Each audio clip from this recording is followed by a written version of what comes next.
ఇక మనం ఇంటర్నేషనల్ ఇష్యూస్లో చూసుకుంటే అమెరికా ఇరాన్ అణు ఒప్పందం మీద అయితే ఒక కీలక మలుపు ఈరోజు చోటు చేసుకుంది. ఇరాన్ తన యురేనియం నిల్వలన్నింటినీ కూడా అప్పగించేందుకు ఒప్పుకుందని చెప్పేసి ఒక ప్రచారం అయితే జరుగుతుంది. ఇది ఈ డీల్ ఇంకా అధికారికంగా ఖరారు కాలేదని చెప్పి కొన్ని కీలక టెక్నికల్ ఇష్యూస్ మీద చర్చలు సాగుతున్నాయని చెప్పేసి తెలుస్తోంది. మోడీ మరి ట్రంప్ దీనికి సంబంధించినటువంటి ఒక ఇష్యూ కూడా చేసినట్టుగా తెలుస్తుంది, ఒక ట్వీట్ కూడా చేసినట్టు తెలుస్తుంది. యురేనియం అప్పగింతకి ఒప్పుకుంది ఇరాను అని చెప్పేసి ఒక ప్రచారం అయితే చేస్తున్నారు. ఇప్పుడు అది ఎంతవరకు నిజమనేది మనకి ఇంకా కొన్ని గంటల్లో అయితే తెలియబోతుంది.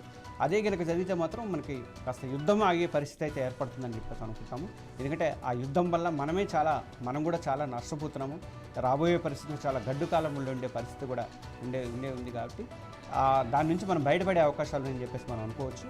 ఇరాన్ నిజంగా తన నిల్వల్ని ఇవ్వడానికి ఒప్పుకుందా లేదా అనేది మాత్రము అది అమెరికా చేస్తున్నటువంటి ప్రచారమా లేకపోతే నిజమా అనేది మాత్రం కొన్ని గంటలు అయితే మనకి తెలియబోతుంది.